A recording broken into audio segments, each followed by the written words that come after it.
Монгол улсад орчин цагийн зэвсэг түвшин үүсэж хөгжснээ 96 жилийн он Монгол цэргийн бахархлын өдрийн алтан нар.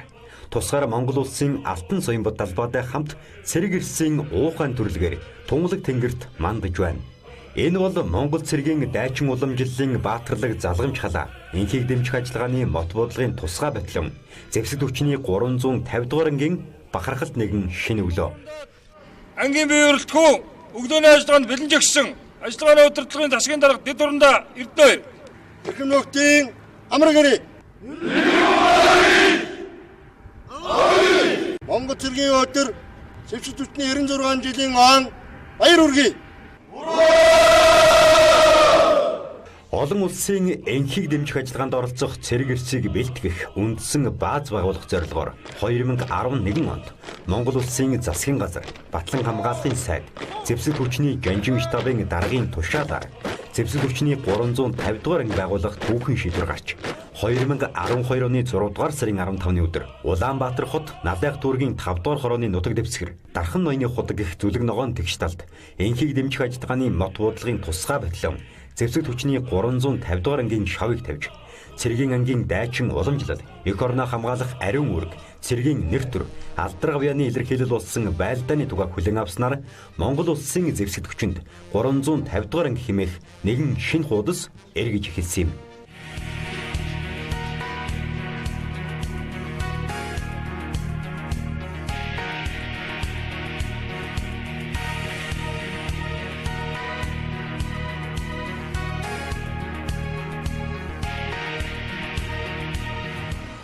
Тусгаар Монгол улсын халдшгүй дархан байдлыг хамгаалах, аюул занал хэлсэн улс орнуудад Монгол улсаа төлөөлөн үүрэг гүйцэтгэх, журамт үүрэг хүлээсэн зэвсэг түвшний отхон анги 350 дугаар анги нь Оросын холбооны улсын цэргийн академи болон ахлагчийн курс төгссөн цэргийн нарийн мэргэжлийн мэргэжсэн ахлагч офицеруудаар алба хаагчдаа бүрдүүлж өнөөдөр 5 дахь жилийн түүхийг нэр төртөө бичиж байна. Зэвсэгчний 350 дугаар анги маань байгуулагдаад 5 дахь жилийнх нь өрөө өгж байна.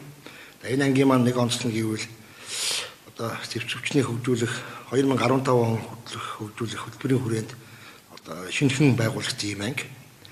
Анх бүтээн байгуулалтын ажил маань 2012 оноос эхэлсэн. Бүх байлга байгууламжууд бол шинээр нь барьж босгож энэ тал дээр Батлан хамгаалах яам зэвсэгчний Жанжин штаб маань онцгойлон анхаарч ингэж ажиллаж байгаа.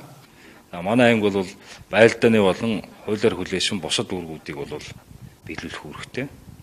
За хавь дээр үзсэн бус дүүргүүдийн бол одоо хамгийн том үүрэг бол энхийг сахиулах ажиллагаанд оролцох юм үүрэгтэй. Энхийг сахиулах ажиллагааны өмнөх бэлтгэлийг сургалтыг одоо явуулж энхийг сахиулах ажиллагаанд одоогоор бол бие өрөлтгөөний 70 гаруй нь оролцсон юм одоо туршлах хөрөнгөлүүлээд байна.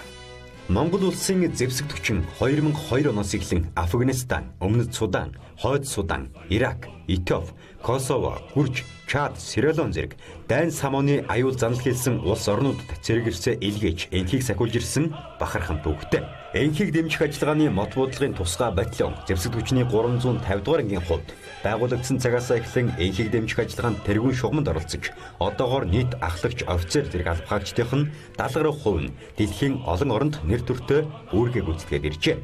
Одоогоор Афганистан болон Суданд тус ангийн 100 гаруй алба хаагч энхийг сахиулж байна. Одоо яг Өмнөд Суданд 20 гаруй цэргийн албаагч, Афганистанд 30 гаруй цэргийн албаагч үүргээ гүйцэтгэж байна. Одоо удахгүй эх орноос Афганистан руу бас цэргийн багт үүрэг гүйцэтгэхээр бас 20 тонны цэргийн албаагч мартах гэж байна. Мөн удахгүй одоо цэргийн баяраар Непал улсад зохиогдох олон улсын хээрийн сургалт дадлганд нэг салаа орчин хүч оролцохоор одоо ингээд бэлтгэл сургалтаа хангаад одоо утгагүй нисгэж байна. Тасх тоотын жигдэрэлтүүд, салбарын жигдэрэлтийн одоо үе шатууд явагдаж байна. Тасх салгааны жигдэрэлтийнхаа байлдааны буудлуудыг амжилттай гүйцэтгээд ирсэн. Одоо утгагүй одоо ороотын байлдааны бодлоготой тактикийн хээрийн сургуулаа хийхээр ингээд бэлтгэл ажилдаа орцсон ажиллаж байна.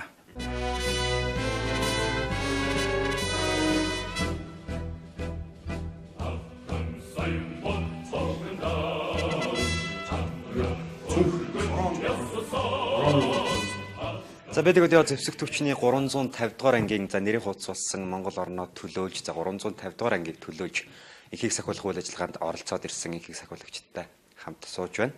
Тэгэхээр энхийг сахиулах ажиллагаанд оролцоод ирсэн хүнийхээ хувьд яг одоо Монгол орныг төлөөлж, Монгол орны зэвсэг төвчнийг төлөөлж оролцоход яг ямар байдгийг энэ тухай бас үзэгчдтэйгээ таваалцахгүй тийм. За энхийг сахиулах ажиллагаанд оролцоно гэдэг бол зэрэг хүний хувьд бол маш том нэр хүндийн асуудал байдаг. Тэнд одоо ядарч зүдэрч байгаа хүмүүст бид одоо тусалж дэмжиж одоо тийм ээ аюул заналд учирсан хүмүүсийг одоо аврах ийм сайхан үйлдэл хийж байгаа гэдэгт бол одоо ер нь бол нэр төрөөрөг байдаг. Манай Монгол зэргийн хувьд бол яг тэнд илүү дасан цогтох чадвар сайтай байдаг. Ягаад гэхээр тэнд одоо цаг агаарын эрсдэс уурын амьсгалтай. Жишээ нь өмнө судаанаар жишээ аваад ярил л да. Тэнд 60 км хүрч хүртэл халдаг. Намайг байхад бол арай 60 км хүрж байгаагүй. 55 км ямарч байсан зааж байгааг би одоо санддаг юм байна. Тэр үед бол бидэд одоо тэр одоо дуулахтайгаа тийм үү дуулаг хантааз маань ингээ 13 кг, буу маань 4 кг, ахаад сум ингээд ардаа нэг 23 литр устай явахгүй бол тэр чинь халуун байхад одоо байнга ус ууж явахгүй бас их хэцүү. Тэгээд үндсэндээ нэг 23 хоногийн хүнс ингээ яг нэг цэргийн албаагч дунджаар 30-40 кг ачаатай 55 хэмээ халуунд ингээд одоо үүрэг гүйцэтгэдэг. Тэгээд энэ бол зөвхөн одоо зуны үйлрэлт бол тэгж хална. Зуны бие халуун үйлрэлт. Борооны үйлрэлт гэх юм бол бас халуун харьцангуй гайгүй болно. Гэхдээ борооны үйлрэлт бол хөдөлгөөн үлдэхэд маш их хязгаарлагдана. Явах арга байхгүй. Ус мус ч одоо ингээд татчихна. Зам ингээд замаар одоо машин явдаг байсан бол борооны үйлрэлт болчингууд тэр замаар завир явах жишээтэй. Тэг их сонирн байгааз. За 2015 онд бүгд нийрэмд хүмүүсттэй олсдох анмис ажиллагааны 4-р Монгол цэргийн багийн 4-р ээлжинд үүрэг гүйцэтгсэн. За мөн 2016 онд сая одоо оны өмнө бүгд Исламын бүгд нийрэмд Кавказтай олсод үүрэг гүйцэтгээд ирсэн байна. Миний одоо үүрэг гүйцэтгэжсэн тухайн газар орнууд бол Монгол орнтой харьцуулшгүй. Одоо бүх зүйлийг ингээд ахуй амьдрал их одоо хүний эрх чөлөө эргээд одоо бүх үнд зүйлүүдийг бодоод үзэхэд бол миний Монгол орн бол тэгэхээр амар тайван маш гайхамшигтай одоо хилэндээс салгаж ижил хүн эх орныхоо үн цэнийг бид нар ямар үн цэнтэй юмд үн цэнтэй зүйл вэ гэдгийг л хүн болгон мэдэрдэг байх та. Тэгэхээр энхийг сахиулах үйл ажиллагаанд Монгол ирчүүдээс гадна бүсгүүчүүд бас энхийг сахиулах үйл ажиллагаанд оролцож байгаа тийм ээ. Энд байгаа бас ганц бүсгүүд микрофоноо шилжүүлээ. Хязээ өрөг гүйцэтгэж ирсэн өөрийгөө бас танилцуулах байх тийм ээ. За 350 дугаар ангийн хоёрт тээвэрлэгчийн ротын холбоочны дэд ахлагч хонгорцол 2015 онд нэгдсэн үндэсний байгууллагын Монголын бэлтгэл 4-р ээлжинд үүрэг гүйцэтгэжсэн. Энхийг сахиулах үйлдэл чинь мэдээж ариун цагаан тэр одоо хүмүүсийн төлөө ингээд эмэгтэйчүүд явж байгаа болохоор тэр маш их ариун цагаан сайхан зүйл угаасаа. Миний хувьд одоо олон улсын бол энхий тэмцээн ажиллагаанд 3 удаа үүрэг гүйцэтгсэн. За үүнээс одоо өмнө бүгд найрамд хүмүүстэй болсон цэргийн багийн 2-р ээлжинд үүрэг гүйцэтгэх ажиллагаа нь бус ажиллагаануудыг бол арай илүү хариуцлагатай бас их ачаалттай бас төбий хүнд айгүй тийм сургамжтай бие бэлтгэрийн төвшин шалгасан тийм ажиллагаа байсан. Тэгээд одоо манай тэргүй ах чи хэлж байгаа тэр нэмж хэлэхэд борооны үйлрэл маань энэ нь бас их хэцүү л дээ. Ерөөсө 6 сар бороо орон 6 сар нар шархаач одоо хүн тэнд ч бас бид нар ч Монгол их орондоо ангаал хийдэ чөлөөтэй уусууд. Тэр үед бол янз бүрийн хорхоо шавж гарч ирнэ. Мэдхгүй Монголтой амьдралдаа үзээгөө хөвлөөр явууч байгаа маань. Тэр дээр чинь заримдаа айн. Ялангуяа шүн мөнөг могоо зогоо ингээ мөлхөө явахаар их эйгүүлтэй. Харуулын зэг дээр ингээ шүн үүр гүйцэтгэж байж байгаа. Хар хүмүүс бас ялагдахгүй. Энэ шүтэнд ялцаал ингээл харуулын цэгийн доор ирсэн байхад би ингээ танихгүй мэдхгүй ингээ бол доор нь чимээ харангууд ярзаага Монголиаг зогсож байгаа. Тиймэрхүү шинэ бас тийм хөгжилтэй бас тэгээд нэг бодлын бас аимшигтай тийм ингээ даваад орвол би одоо харыг харахгүй байж байгаа тийм хэцүү байдалтай тийм үе бас толгордог л байсан л. Ахлагч офицеруудын хувьд өдөр тутмын өндөр ачаалттай тасралтгүй бэлтгэл сургуулалтын үр дүнд тэдний шиг энхийг сахиулагч болж бэлтгэгддэг. Монгол орноос тэсвэр цаг агаар орчин нөхцөлтэй өргөлжийн дайны бэлэн байдалтай улс оронд үүрэг гүйцэтгэхийн тулд алба хаагчдаас асар их тэсвэр хатуужил эр зөрг шаарддаг. Одоо үзэгч танд зэвсэг төвчний 350 дугаар ангийн энхийг сахиулагчдын нэг өдрийн бэлтгэл сургуулалтыг цаг минуттай хүргэе. Хамгийн ихэнд алба хаагчдын биеийн хүчний дасгал сургуультаар өдрийн бэлтгэл эхэлнэ.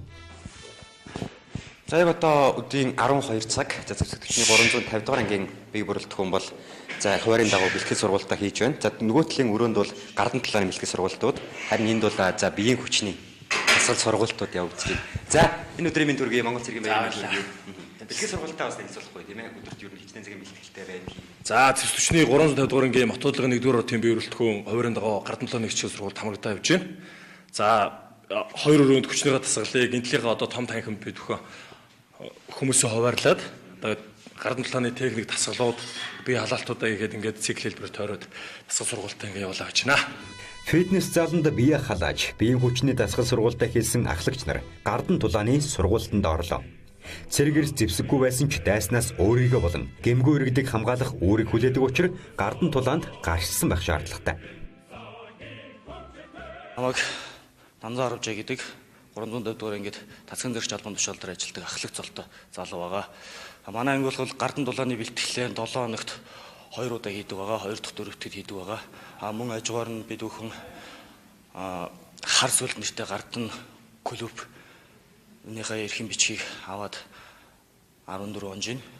Тэгээд тодорхой хэмжээгээр бас тусгай хөтөлбөрөнд ажиллаж байгаа үед мэрэгжлийн ахлагч нарын хувьд бид бүхэн өөрсдөө одоо тэр зиндаанд хүрэхийн тулд тийм ээ мэрэгжлийн ур чадвартай багш нар ах эгч нарынхаа дадлаг туршлагаас бас хуваалцаж чамгүй хэмжээний амжилтыг бас зэвсэг түвшиндээ гаргаж байгаа.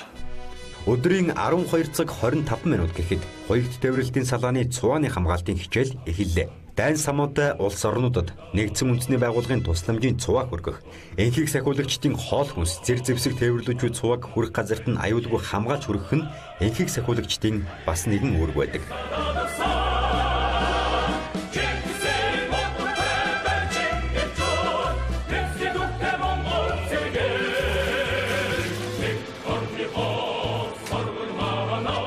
Цувааны хамгаалтын сургуульд үргэлжилж байх зур өөр нэгэн салааны буудлын хичээл үргэлжилж байдаг.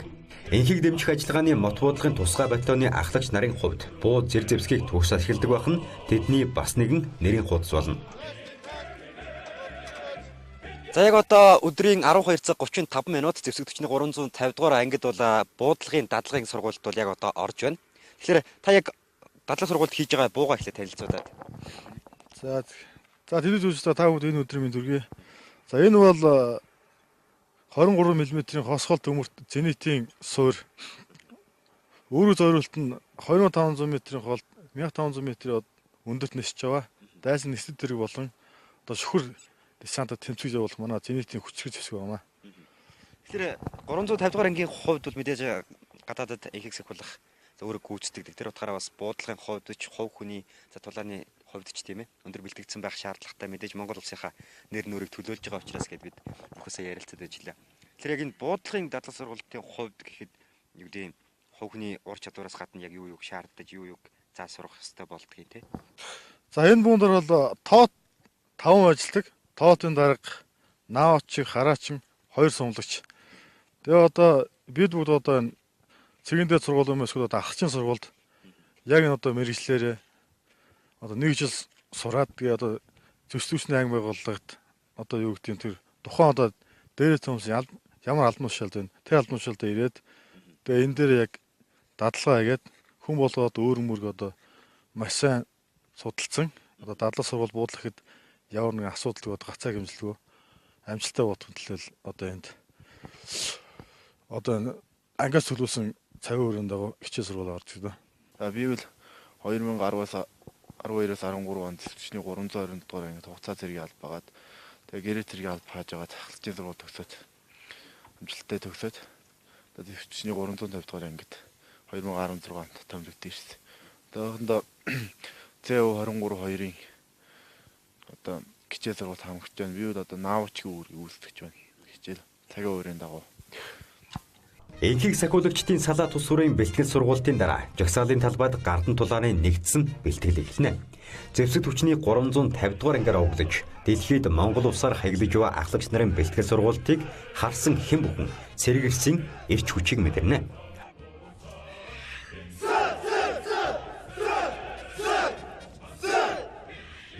Нэр төр эрд зэрэг чин сэтгэл. Энэ бол зэвсэг түвшний 350 дугаар ангийн алба хаагчдын ерөнхий ураа юм а. Яг одоо 350 дугаар ангид 13 цаг болж байна. Зэвсэг хүчний алба хаагчид өдийн бэлтгэлээ яг одоо хийж байна. Зэвсэг хүчний 350 дугаар ангийн хувьд эхийг сахиулах үйл ажиллагаанд ордог учраас бүх алба хаагчид бүгд олон улсад хүлээн зөвшөөрөгдсөн мэрэгжлийн байх ёстой учраас өдөр тутамдаа цаг тутамдаа бэлтгэл сургуультай тасралтгүй хийдэг байгаа юм.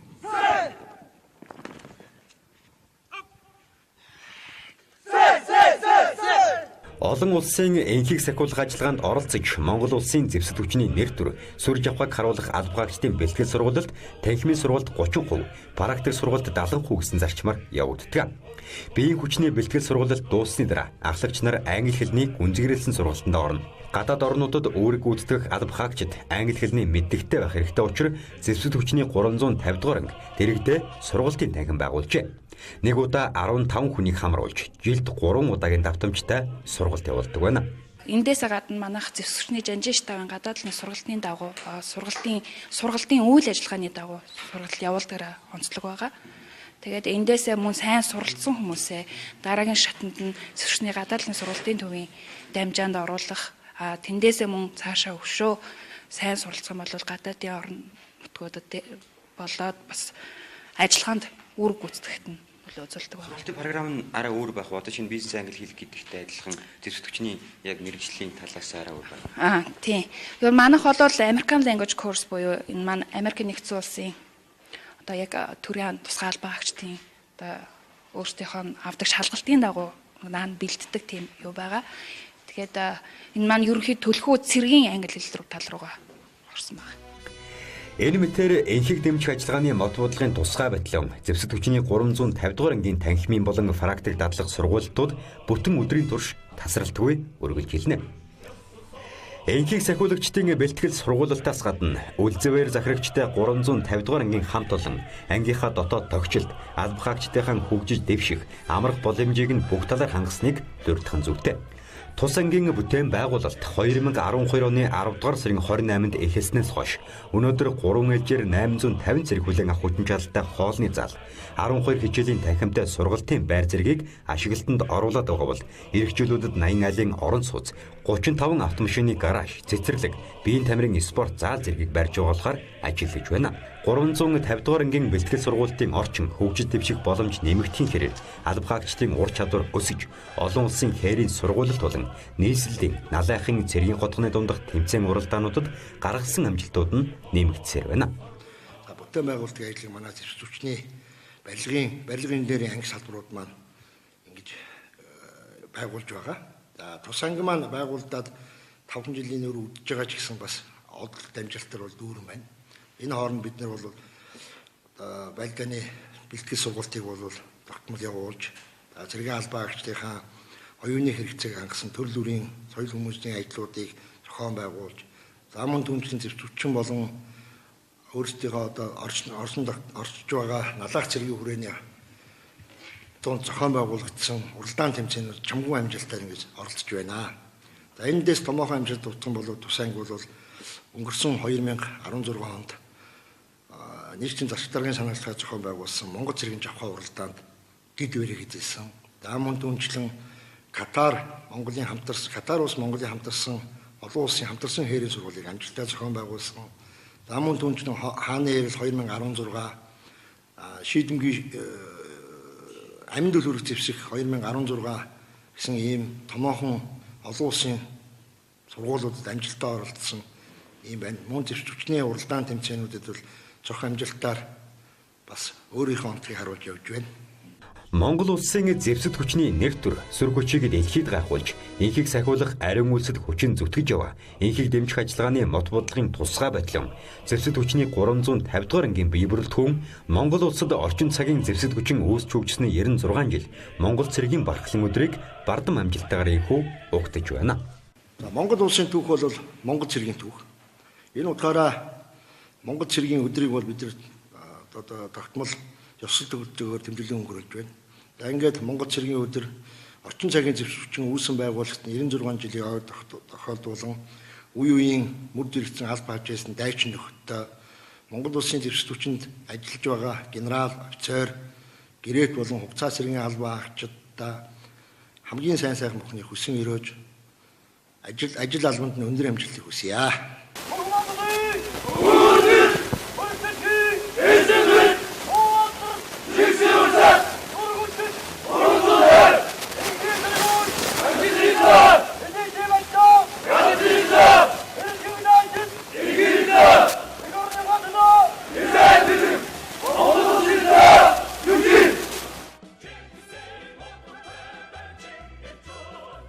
Монгол улсад орчин цагийн зэвсэг төчин өөч хүснээ 96 жил Монгол цэргийн өдөрт зориулсан энх цагийн байлагч нэвтрүүлгийн энэ удаагийн дугаарыг энхийг дэмжих ажиллагааны бат буудлын тусгай батальон зэвсэг төчний 350 дугаар ангиас бэлтгэн хүргэлээ. Морин дэл дээр дэрвсэн Монгол цэргийн яр бадар Өнд Бадарtuгай.